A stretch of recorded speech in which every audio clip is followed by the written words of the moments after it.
माँ तो जन्नत का फूल है, प्यार करना उसका असूल है, दुनिया की मोहब्बत फिजूल है, माँ की हर दुआ कबूल है। हे इंसान, माँ को नाराज करना तेरी भूल है, माँ के कदमों में मिट्टी जन्नत की धूल है। वो हाथ सिर पर रख दे तो आशीर्वाद बन जाता है, उसको रुलाने वाला जल्लाद बन जाता है। माँ का दिल ना दुखाना कभी, उसका तो झूठा भी प्रसाद बन जाता है। माँ बिना जिंदगी वीरान होती है, तन्हा सफर में हर राह सुनसान होती है। जिंदगी में माँ का होना जरूरी है, माँ की दुआओं से ही हर मुश्किल आसान होती है। नमस्कार दोस्तों, स्वागत है आपका हमारे YouTube चैनल पर। आज की हमारी कहानी है दामाद ने निभाया बेटे का फर्ज, अपने बच्चों को इस कहानी को जरूर सुनाए। ये आज मौसम को क्या हुआ भगवान, बस दया करे। अपनी मीरा देवी जी आकाश की तरफ देखते हुए बोली। वही सामने वाले कमरे से बेटे की तेज आवाज आ रही थी। अरे जल्दी नाश्ता दो, हर रोज का यही नाटक हो गया है। आज सर में दर्द है, आज तबीयत खराब है, कभी टाइम पर नाश्ता मिल भी नहीं जाएगा इस घर में या नहीं। बना रही हूँ, शोर क्यों मचा रहे हो? एक तो पूरा दिन घर का काम करते करते थक जाती हूँ। पूरे घर का काम मुझे अकेले ही करना पड़ता है। खाने वाले कई और काम करने वाली मैं अकेली हूँ। निधि नाश्ते की थाली नरेश के आगे पटकती हुई कहती है। नरेश को अपनी पत्नी निधि की यह बात सुनकर गुस्सा आ गया था और वह बिना नाश्ते खाए ही गुस्से से बाहर निकल गया। मैं अपने कमरे में बैठी ये सुन रही थी। भूख के मारे मेरा दम निकल रहा था। धूप ने आंगन में अपना बसेरा कर लिया था, लेकिन अभी तक सुबह की आधी चाय की प्याली तक नसीब ना हुई थी। बहू जरा एक प्याली चाय तो दे दे, जोरों की भूख लगी है। सामने वाले कमरे से बहू की आवाज आई, दे दूंगी तुझे भी खाने को, कहीं ना मरी जा रही तू। नौकर बनाकर रखा हुआ है, मेरी तो किस्मत ही खोटी थी कि इस घर में आ गई। माँ और बेटे दोनों ने पूरे दिन काम करते रहो बस, ऊपर से ये बुढ़िया सर में दर्द करके रखती है। पता नहीं कब जान छूटेगी इस बुढ़िया से भी। बुढ़िया ज्यादा पेट में आग लग रही है तो खुद बना ले और खुद खा ले। तेरी नौकरी नहीं ले रखी है मैंने। बहू की बातों से मेरा दिल भर आया, करती भी तो क्या, चुप होकर बैठ गई। दिन के 11 बजे तक एक चाय की प्याली नसीब न हुई थी। बेटा ही जब माँ को बोझ समझता है तो बहू क्यों इज्जत देने लगी। मैं उठी और अपनी लाठी के सहारे खड़ी होकर खुद को संभालती हुई खुद चूल्हे तक गई। कपकपाते हाथों से जैसे तैसे चाय की प्याली बनाकर पी। बहू को जरा सी लज्जा तक न आई, सामने लेटी अपनी निर्लज आंखों से देखती रही। मैं अपने 4 कमरों के घर में अपने बेटे बहू के साथ रहती हूँ। मेरे 2 बच्चे हैं, एक बेटा और एक बेटी। बेटे का नाम नरेश और बेटी का नाम शिखा है। शिखा की शादी मेरे पति ने अपने जीवन में ही कर दी थी। भगवान की कृपा से दामाद बेटे से भी बढ़कर इज्जत, प्यार और मान सम्मान देने वाला मिला है। मेरे पति जगमोहन और मैंने यह घर तिनका तिनका जोड़ के बड़ी मेहनत से बनाया था। मेरे पति जगमोहन जी बहुत ही सीधे साधे, शरीफ और ईमानदार व्यक्ति थे। उन्होंने अपने जीवन में कभी किसी से लड़ाई झगड़ा मारपीट नहीं की थी। मुझे बहुत प्यार करते थे, अपने बच्चों को भी बहुत प्यार करते थे। सभी उनका बहुत सम्मान करते थे। बेटी की शादी करने के बाद वह बीमार रहने लगे थे। उन्हें सांस लेने में दिक्कत होती थी। इलाज भी बहुत कराया लेकिन कोई फायदा नहीं हुआ। भगवान को यही मंजूर था और वह हमें इस दुनिया में अकेला छोड़कर चले गए। जब नरेश बस 18 साल का ही था और बेटी की शादी हमने कर दी थी, घर की सारी जिम्मेदारी मेरे ऊपर आ गई थी। पति के देहांत के बाद मैं बहुत अकेली हो गई थी। हिम्मत ना हारते हुए अपने बेटे को मैंने उच्च शिक्षा दिलवाई और उसके बाद मेरे बेटे की नौकरी लग गई। फिर मैंने अपने बेटे की शादी कर दी। बेटे की शादी क्या की, मैंने तो अपने सर पर आफत मोल ले ली। मेरी बहू निधि को काम करते हुए बहुत जोर पड़ता है। मेरे बेटे का भी अच्छे से ख्याल नहीं रख पाती है। एक ही पोता है मेरा, उसकी भी अच्छी तरह देखभाल नहीं करती है। अगर मैं उसे कुछ करने के लिए कह देती हूँ तो मुझे बहुत बुरा भला सुनाती है। मुझे पूरे दिन कोसती रहती है। कितने अरमान से मैंने अपने बेटे की शादी की थी। कि घर में बहू आएगी तो रौनक हो जाएगी। घर में बहू तो आई, पर घर में रौनक नहीं, मातम पसर गया है। जब से बहू आई है, ठीक से खाने पीने को भी नहीं मिलता है। मेरी सेहत और भी गिरती जा रही है। घर का आधे से ज़्यादा काम तो बैठे बैठे मैं ही कर देती हूँ। अभी भी फिर भी बहू पूरे दिन काम को लेकर बड़बड़ करती रहती है। मेरी बहू को पैसे की लालसा बहुत ज़्यादा है। वह मेरे बेटे के साथ ऐसा व्यवहार इसलिए करती है ताकि वह मुझे वृद्धाश्रम भेज दे। मेरे बेटे को वह ताने देने का कोई भी मौका न जाने देती। नरेश बहू की हर फरमाइश पूरी करता है। उसे अच्छे से अच्छे कपड़े दिलवाता है, उसे अच्छे से सारा सामान दिलवाता है। घर में भी वह खाने पीने की हर चीज़ लाता है। फिर भी निधि उसे परेशान करती है। वो भी इसके व्यवहार से तंग आ चुका है। आज भी घर से ऐसे ही गुस्से में बाहर चला गया था। भूखा प्यासा नौकरी पर अब तक ना लौटा था। मेरी आंखें दरवाजे पर लगी थी। बहू जरा नरेश को फोन मिला दे, कुछ ले, कहाँ है? आया नहीं अभी तक, मेरा जी बैठा जा रहा है। अरे अम्मा, कहीं नहीं मरा जा रहा है तेरा बेटा? आ जाएगा काम पर से, आकर धक्के खा रहा होगा कहीं। जा आराम से तू सो जा। मैं कैसे सो जाती, मेरा बेटा अभी तक घर नहीं आया। पता नहीं कहाँ होगा, कब तक आएगा। मीरा देवी का बेचैनी से बुरा हाल हो रहा था। बहू को आवाज लगाकर एक बार और कहा, जरा बहू जरा एक फोन मिलाकर देख ले, कहाँ है नरेश? बहू के कमरे से तेज आवाज आई, अरे आ जाएगा। तुझे कहा ना, सो जा आराम से। अब ना बोलना दोबारा। मेरी आंखें दरवाजे पर ही टिकी थी। मेरा नरेश कब तक आएगा? सोना तो दूर की बात, नींद तक आसपास न थी। औलाद कैसी भी हो, माँ का लगाव कभी कम नहीं होता। काफी समय बाद दरवाजा खुलने की आवाज आई। मेरा नरेश आ गया। बेटा नरेश, कहाँ था तू अब तक? एक फोन तो कर ले देता नरेश। नरेश बेटा नरेश। लेकिन नरेश ने मुड़कर भी माँ को एक बार न देखा और सीधा अपने कमरे में चला गया। मेरी आंखों में से आंसू आ गए। खुद को सांत्वना दी, चलो बेटा तो आ गया घर, शुक्र है भगवान का। मेरी आंखों के सामने तो है ना। अब दिल को सुकून आया था। नरेश उसके बाद कमरे से बाहर न आया, न बहू आई। एक रोटी और सब्जी थाली में डालकर मेरे पास रखकर चली गई। भोजन करने के बाद मैं सो गई। सवेरे उठना और पूजा करना मेरी आदत थी। आज पूजा करने के बाद मैं बाहर आंगन में चारपाई पर आकर बैठ गई। कमरे से बहू और नरेश की आवाज आ रही थी, जल्दी करो, ये ले चलेंगे, ये भी रख लो, वो भी रख लो। मैं आवाज सुन रही थी। मुझे लगा शायद बहू अपने मायके जाएगी। नरेश कमरे से बाहर निकला और मेरे पास आकर बैठ गया। माँ, मुझे तुमसे जरूरी बात करनी है। मीरा देवी नरेश के सर पर अपने प्यार से हाथ फेरते हुए बोलती है। हाँ बेटा बोल, क्या काम है? माँ, मैं ये घर छोड़कर जा रहा हूँ, इंडिया से बाहर, निधि और लक्की को साथ लेकर। ये सुनते ही मेरा हृदय सा रुक गया। क्या, ये क्या कह रहा है बेटा तू? तू बाहर क्यों जा रहा है अपना घर छोड़कर? माँ, मुझे कंपनी वाले 2 साल के लिए भेज रहे हैं और मैं इनकार नहीं कर सकता। अगर मैंने इनकार किया तो वह मुझे नौकरी से निकाल देंगे, इसलिए मुझे जाना पड़ेगा। तुम्हें भी कुछ समय बाद अपने पास ही बुला लूँगा। नहीं बेटा, ऐसा ना कर, मैं यहाँ कैसे रहूँगी? माँ, मुझे 2 महीने पहले ही यह सब कुछ बता दिया गया था और मेरी पूरी तैयारी हो चुकी है। अब मैं नहीं रुक सकता।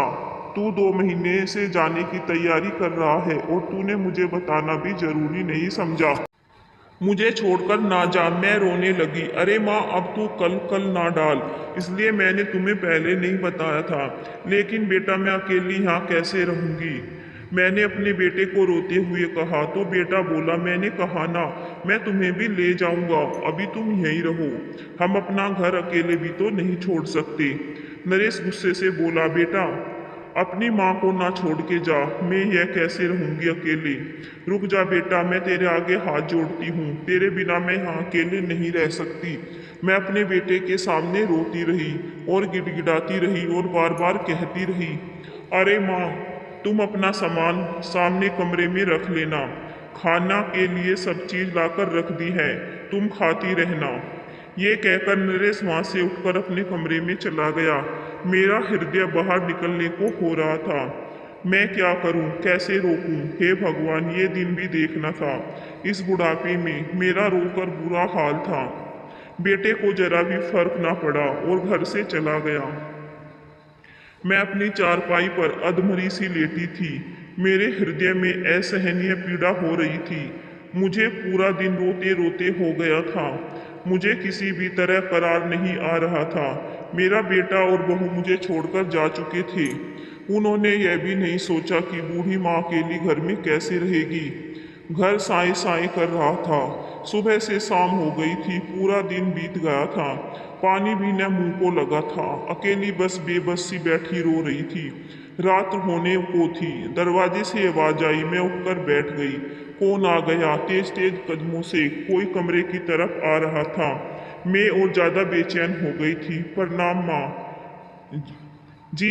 मैंने देखा ये तो नवीन आया है, मेरा दामाद। माँ जी कैसी है? नवीन ने मेरे पैर को छूते हुए कहा। ठीक हूँ बेटा। मीराबाई जी के चेहरे पर खुशी आएगी। माँ जी, कोई दिखाई नहीं दे रहा, आप अकेली ऐसे क्यों बैठी हो? नरेश और भाभी कहाँ है? मेरी आंखों से आंसू आए और मैं रोते हुए बोली, बेटा नवीन, नरेश और निधि मुझे छोड़कर बाहर चले गए हैं। नरेश जहां नौकरी करता है, उसकी कंपनी वालों ने उसे 2 साल के लिए विदेश भेज दिया है। वे अब वहां से 2 साल के बाद ही आएंगे। नवीन को ये सुनकर बहुत दुख हुआ। माँ जी, नरेश ऐसा कैसे कर सकता है? आपको यहाँ अकेले ऐसी हालत में छोड़कर चला गया। उसने यह भी ना सोचा कि मेरी बूढ़ी माँ कैसे रहेगी। बेटे की लाज रखने को मैंने अपने दामाद जी से कहा, घर भी तो अकेला नहीं रख सकती है, वो मुझे ले जाएगा कुछ दिन में आकर, कहकर गया है। नवीन दिल में सोचता है कि वो अब नहीं आएगा और मैं माँ जी को ये बात आपको बताकर और दुख नहीं दे सकता। नवीन अपनी सासू माँ से कहता है, अच्छा माँ जी, आप मेरे साथ चलना, लेकिन उससे पहले हम दोनों खाना खाएंगे। नवीन जल्दी से जाकर खाना लाता है और मीराबाई जी को अपने हाथ से खाना खिलाता है। माँ जी, ये आपको पूरा खाना है। मेरे हाथ से अब तक आप मेरे हाथ से ये पूरा नहीं खाएगी, आपको उठने न दूंगा। नवीन का प्यार देखकर मैंने उसके मुंह पर प्यार से हाथ फेरा। जीता रहे बेटा। मैं दिल से सोचने लगी कि मेरे अपने बेटे ने मेरे साथ क्या है। मुझे इस तरह तन्हा अकेला छोड़कर चला गया और एक दामाद जी है जो मेरा इतना ख्याल कर रहे हैं। अरे माँ जी, आप क्या सोच रही है? आपकी नाती नाती और शिखा आपको बहुत याद कर रहे हैं। आपको देखकर बहुत खुश हो जाएंगे सब। नहीं बेटा, मैं यही रहूंगी। अरे माँ जी, अब आपने ये बात एक बार और बोली ना तो मैं आपसे नाराज हो जाऊंगा। नवीन ने मुझसे बहुत प्यार से कहा, माँ जी, आपको नहीं पता, आप मेरे लिए सगी माँ है। आप तो जानती है मुझे भी माँ का प्यार नहीं मिला। मेरी माँ मुझे बचपन में ही छोड़कर चली गई थी। माँ क्या होती है यह कोई मुझसे पूछे, बिना माँ के मैंने अपना बचपन कैसे गुजारा है ये मैं ही जानता हूँ। नरेश नहीं जानता कि वह क्या कर रहा है, लेकिन जब तक उसे इस बात का एहसास होगा तब तक बहुत देर हो चुकी होगी। लेकिन अब मैं अपनी माँ को खुद से दूर नहीं करूँगा। ये सुन के मीराबाई जी नवीन का माथा चूम लेती है। नवीन मुझे अपने घर लेकर आ जाता है। शिखा माँ जी को देखकर खुश हो जाती है। नवीन सारी बात शिखा को बताता है। शिखा अपने पति से कहती है कि भाई ने ऐसा कैसे कर दिया, मेरी माँ को छोड़कर चले गई। उसे गुस्सा भी बहुत आया। नवीन शिखा से कहता है, कोई बात नहीं शिखा, माँ जी अब यहीं रहेगी। फिर नवीन शिखा माँ जी से कहते हैं, माँ जी ये भी तो आपका ही घर है, आप आज से यहीं रहेगी।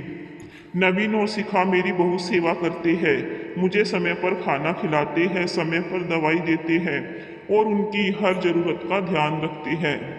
धीरे धीरे मेरी सेहत में सुधार होने लगता है और मैं पहले से ज़्यादा स्वस्थ हो गई थी। मेरे दामाद जी ने मेरे बेटे से भी बढ़कर मेरी सेवा की थी। मेरे दिल से हर समय पे दामाद और बेटी के लिए दुआ निकलती थी। नवीन हर समय माँ माँ करता रहता है। नवीन ने मुझे वह प्यार और सम्मान दिया जो मुझे अपने घर में कभी नहीं मिल पाया था। अगर हर माँ का बेटा नवीन जैसा हो तो कभी कोई माँ दुखी नहीं रह सकती। धीरे धीरे वक्त गुजर गया, 5 साल हो चुके थे, लेकिन मेरा बेटा लौटकर नहीं आया था। मैं बेटी और दामाद के घर में बहुत खुश थी। मैं अपना घर भूल चुकी थी। मैं वह पुराने दिन याद नहीं करना चाहती थी जिससे मुझे 2 वक्त का खाना भी जलील करके दिया जाता था। एक दिन मैं छत पर बैठी हुई खाना खा रही थी। शिखा ने मेरी पसंद का बना खाना बनाया था। अचानक नरेश और निधि सामने से आते हुए दिखाई दिए। दोनों ने मेरे पैर छुए और मेरे पास ही बैठ गए। मेरा हालचाल पूछने के बाद मुझे घर चलने के लिए कहने लगे। मैंने जाने से साफ इनकार कर दिया कि तुम लोगों को अब मेरी याद आई है। जब तुम अपनी बेबस माँ को तन्हा छोड़कर चले गए थे, तब तुम्हें माँ की याद नहीं आई। नरेश कहने लगा कि माँ, हम पहले घर गए थे, वहाँ पर देखा तुम वहाँ नहीं थी। हमने सोचा कि तुम शिखा के यहाँ होगी, तो इसलिए हम यहाँ चले आए। माँ, मुझसे बड़ी भूल हुई, मुझे माफ़ कर दो। मैं और मेरे साथ घर चलो। इन 5 सालों में मैंने बहुत दुख उठाए हैं। विदेश जाकर निधि, मैं और लकी बहुत बीमार रहे और कंपनी हमें वापस आने नहीं दे रही थी। माँ, वहाँ हमने जितना भी पैसा कमाया वह सब खाने पीने और दवाइयों में ही खर्च हो गया। मैं कुछ भी नहीं बचा पाया। मैंने कहा, गुस्से में कहा, तूने 5 साल में एक बार भी फ़ोन करके अपनी माँ और बहन को नहीं पूछा कि तुम लोग किस हाल में हो, और तू मुझे अपने साथ ले जाने की बात करता है। नरेश और निधि को देखकर जो 5 साल से गुस्सा मेरे मन में दबा था, वो बाहर आ गया था। जिस बेटे के थोड़ी देर घर आने पर भी मेरा दिल इतना बेचैन रहता था कि जिस बेटे से मैं इतना प्यार करती थी, आज मुझे उसी बेटे से चिढ़ हो रही थी। वह प्यार जो मैं उससे करती थी वह पता नहीं कहाँ चला गया था। एक माँ के प्यार भरे दिल को भी ऐसे नालायक बेटे ने पत्थर का बना दिया था। अब मेरे दिल में उन दोनों के लिए कोई एहसास बाकी नहीं था। तभी वहाँ नवीन भी आ जाता है। नवीन को देखकर नरेश भड़क जाता है और कहता है कि इन्होंने ही मेरी माँ को भड़काया है, वरना मेरी माँ तो मुझसे बहुत प्यार करती थी। यह लोग मेरी माँ को बहला फुसलाकर हमारा घर अपने नाम कराना चाहती है। यह सुनकर नवीन गुस्से में कहता है कि तुम्हारा दिमाग खराब हो गया है। एक तो अपनी माँ को तुम अकेले हालत में ऐसे हालात में छोड़कर चले गए और अपनी गलती मानने के बजाय अब तुम मुझ पर ही इल्ज़ाम लगाने की कोशिश कर रहे हो। मुझे तुम्हारा घर नहीं चाहिए, तुम्हें तुम्हारा घर मुबारक हो, लेकिन माँ तुम्हें नहीं मिलेगी। माँ सिर्फ मेरी है, ऊपर वाले का दिया, मेरे पास सब कुछ है, बस एक माँ नहीं है। मैं अपनी माँ पर ऐसे 100 घर कुर्बान कर दूंगा। माँ, तुम अभी घर नरेश के नाम कर दो, लेकिन मैं तुम्हें यहाँ से नहीं जाने दूंगा। तुम बस मेरी माँ हो और मेरे साथ ही रहोगी। मैं तुम्हें अपने से अलग नहीं होने दूंगा। अपने बेटे की बातें सुनकर मुझे और भी ज़्यादा गुस्सा आ गया था, क्योंकि मैं अपने दामाद के साथ 5 साल से रह रही थी और मेरे दामाद ने इन 5 सालों में मेरी इतनी सेवा की थी कि कोई सगा बेटा भी नहीं कर सकता। जो सेवा उसने की थी वह बिना लालच की सेवा थी, उसमें कोई स्वार्थ नहीं था। वह बस मुझसे अपने जीवन में माँ की कमी को पूरा करना चाहता है। वह मुझसे अपनी निस्वार्थ भाव से प्यार करता है। मैंने नरेश और निधि को गुस्से में कहा कि चले जाओ यहाँ से, मैं तुम्हारी शक्ल भी देखना नहीं चाहती और दोबारा यहाँ मत आना। और वह घर में अपनी बेटी को दूंगी। उस घर पर तुम्हारा कोई अधिकार नहीं है। वह घर मैंने और मेरे पति ने खून पसीने की कमाई से बनाया है। अब तुम और तुम्हारी पत्नी दोनों मिलकर अपना घर खुद बनाओगे, तभी तुम्हें एहसास होगा कि घर कैसे बनाया जाता है। तुम तो एक बेटा कहलाने के लायक भी नहीं हो। अच्छा होता जो मैंने तुम्हें जन्म ही नहीं दिया होता। ऐसी औलाद से तो बेऔलाद होना बेहतर है। एक बुढ़िया माँ को अकेले घर में छोड़कर चले गए। भूखी प्यासी तड़पती बिलखती वो मिन्नत करती रही, लेकिन तुझे दया ना आई। वो तो भगवान ने मेरे दामाद को उसी समय मेरे पास भेज दिया, नहीं तो मैं मर गई होती। और अब तू यहाँ खड़े होकर अपनी सूरत ना दिखा मुझे।